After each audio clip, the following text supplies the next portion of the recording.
Check. Checkity check. Check, check, check. 1, 2, 3, 1, 2, 3. Mic check. Alright, yo. Sábado. My Spanish is on point. Sábado. Sábado. Es aquí hoy. Saturday.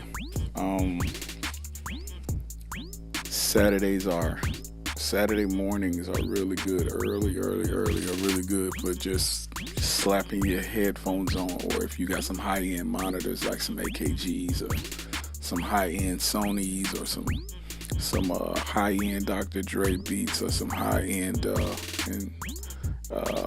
what's my other brand? Headphones, some high-end Bose. Got some really great Audio Technicas and some really great Sennheisers.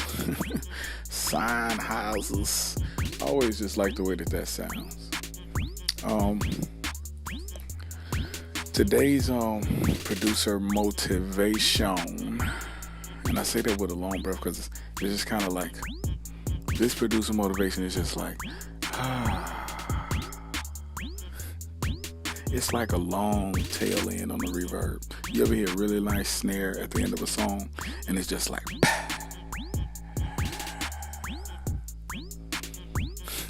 you be listening to the tail end of the reverb like 2 hours later. You like, man, it's about to fade out. It's fading out.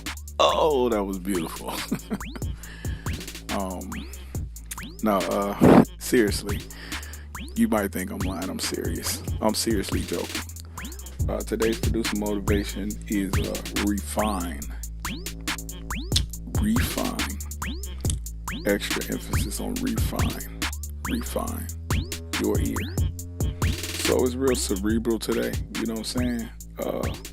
I'm kind of digging into your psyche, but it's more of a musical thing. It has nothing to do with me actually digging into your psyche. It's a motivational tool that you can use in order to get better at the way that you process music in your head. Okay, so to quote one of my favorite rappers, E40, I be more hipper than a hippopotamus. Get off in your head like a neurologist. Pushing more weight than the Atlas. Got a partner by the name of Tupacalypse. One of my favorite rappers. But that get off in your head like a neurologist is one of the hardest bars that I ever heard. Anyways, because it's a double entendre. Because, it could be like he's talking about sprinkling knowledge on you, or it could be talking about hitting you with the chop suey. You got to be an E40 fan to get that. Anyways, refine your ear. Refine your ear. What does it mean to refine? Go look it up in a dictionary. I'm going to kind of give you guys a picture. I'm going to paint a mental picture for you.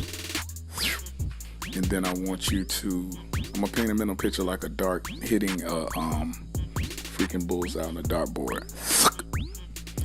So, your brain, right? It's a beautiful computer, right?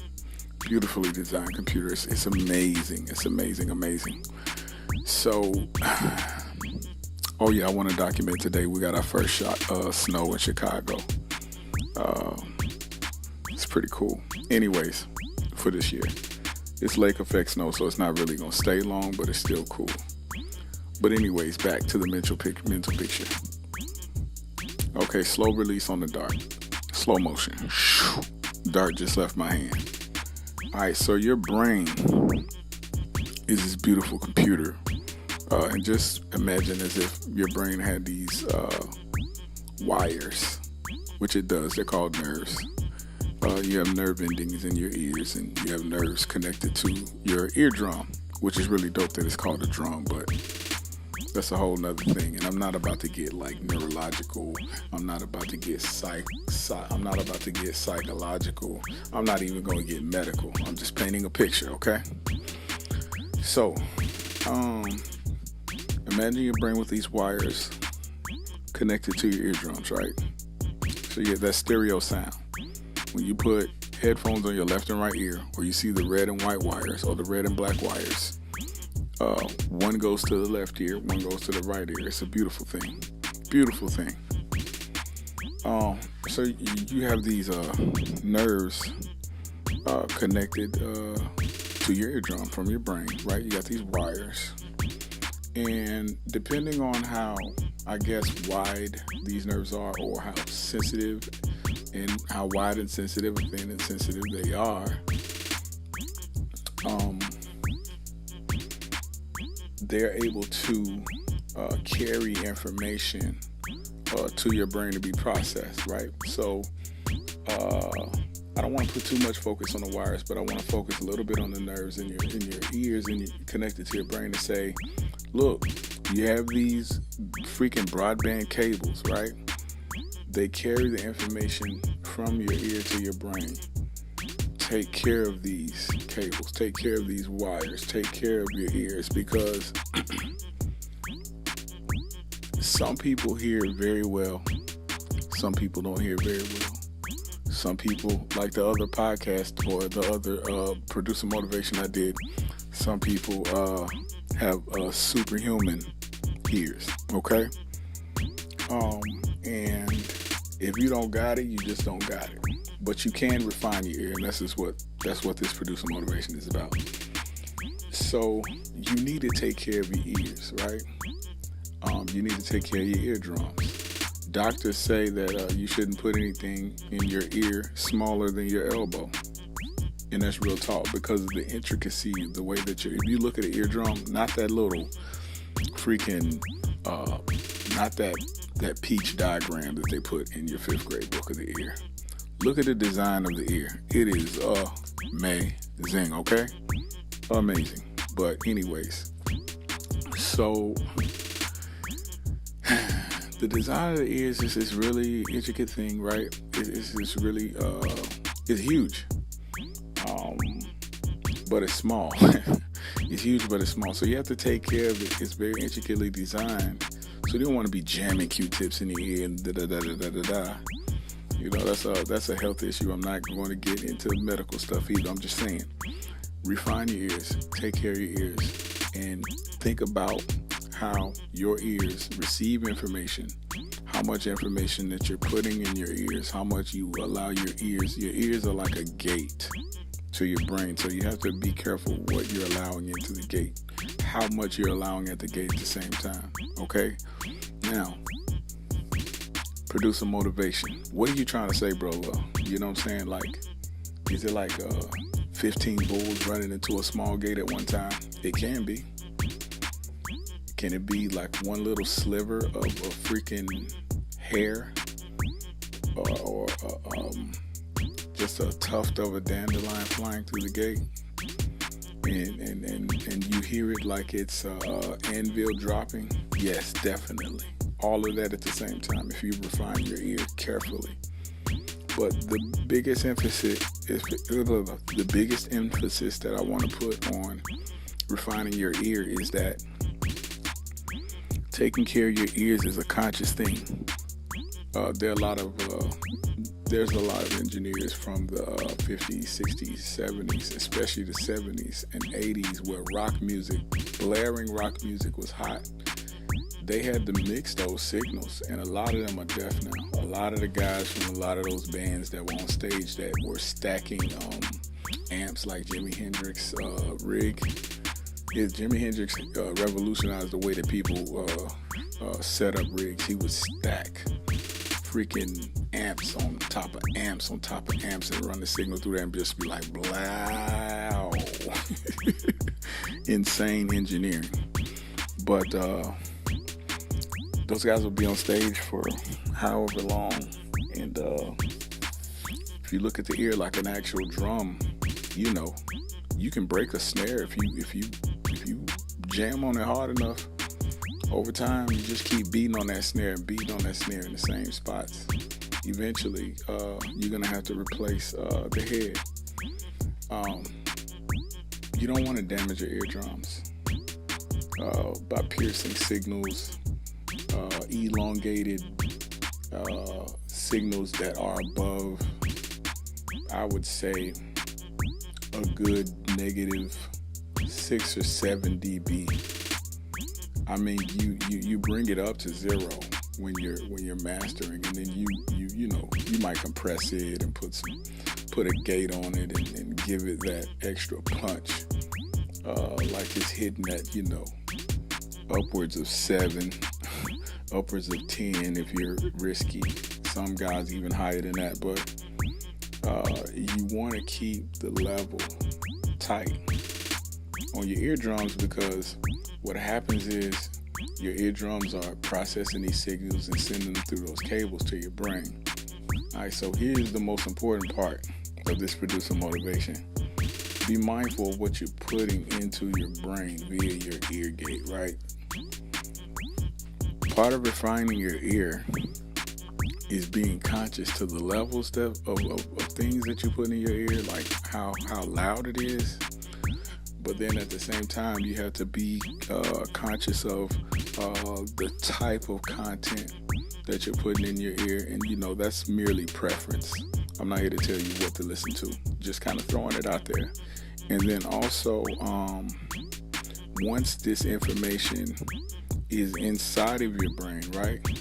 So the dart is slowly traveling through the air. It's been released from my hand, and it's about halfway. So I'm painting this mental picture. You have this information in your brain, right? Now, how you process that information is the meat of this particular motivation. Once you get this information in your brain, you need to process it in a healthy way, in a educated way, and in a professional way. Okay? So now, you might say, Brolo, what do you mean, a professional way? Well, you have to think about audio signals, the way that they're going to be processed in another person's ear. When you think about stereo sound, or you think about mono sound, you have to process that in your brain first. So is this a mono sound, is it a stereo sound? Oh, stereo, okay, both ears. All right, cool. You have to think about things like EQ. Where are the mids on this signal? Where are the highs on this signal? Where are the lows on this signal? When you're processing it, you can hear a sound and you could drive it through stereo mono channels. You can drive it through, and you can begin to model a sound the way that you can filter it. Well, what does that sound like with reverb in my head? What does that sound like if I put a delay on it in my head?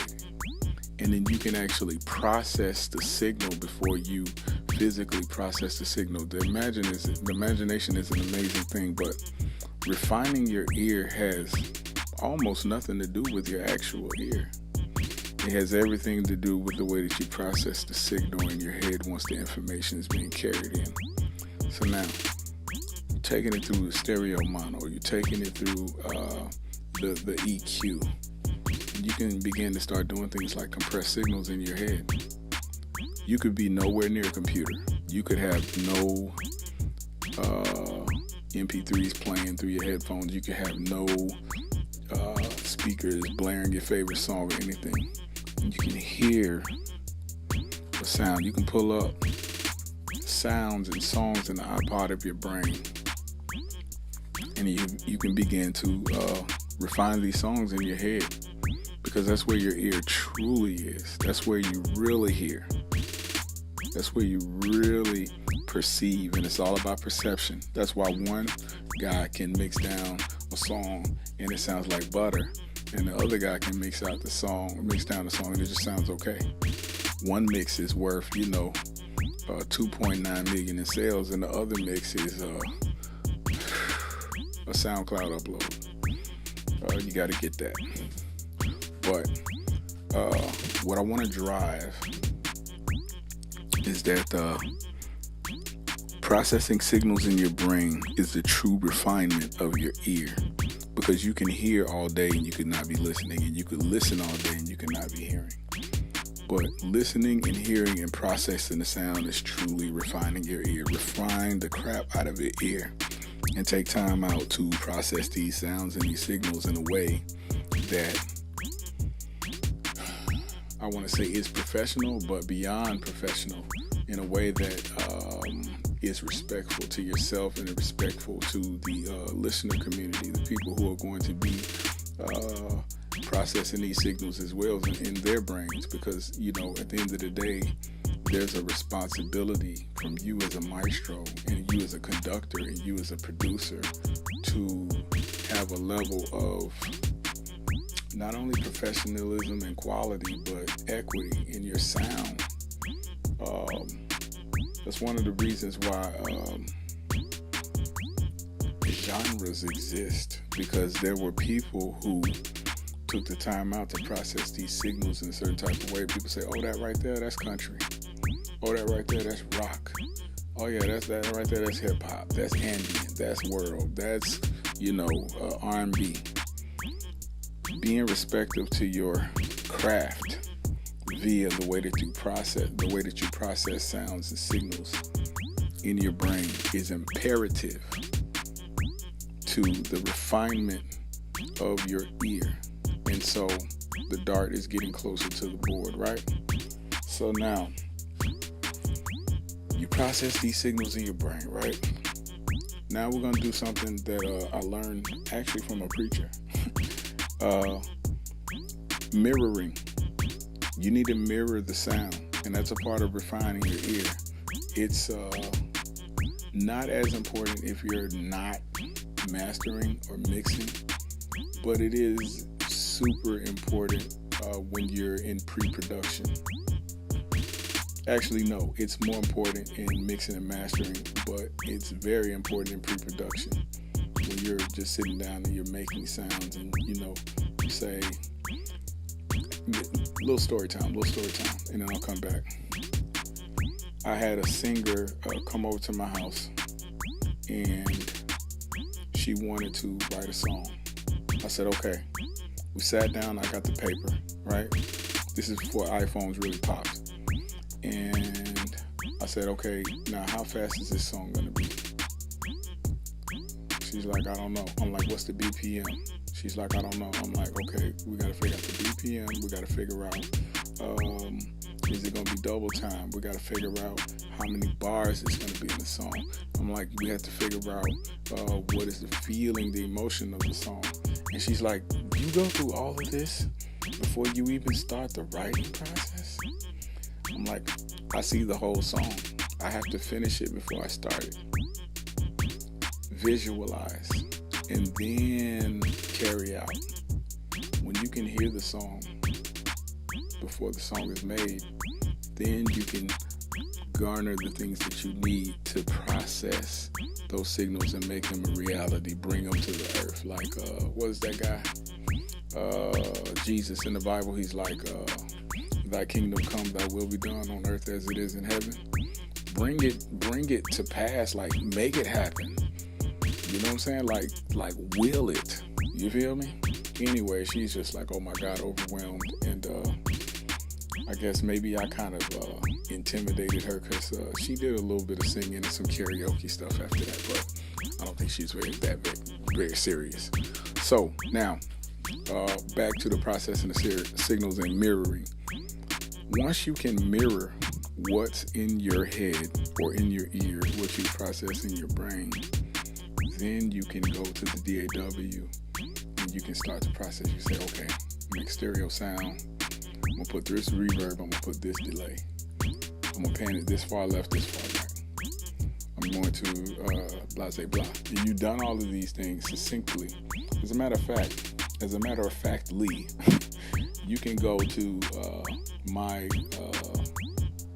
producer motivation called Get Surgical, and it goes in depth to how you can finish before you start.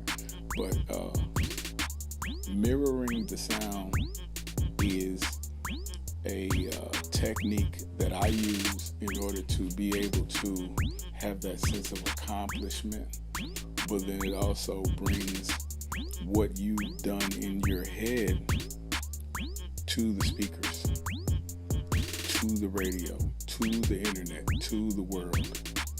Something that you created from nothing, and you can hear it blaring right back at you. It's like, that's exactly the way that I heard that kick in my head. That is exactly the way that I heard that snare. That is exactly the way that I wanted to process that hi-hat. That is exactly the way that I wanted that mix to sound.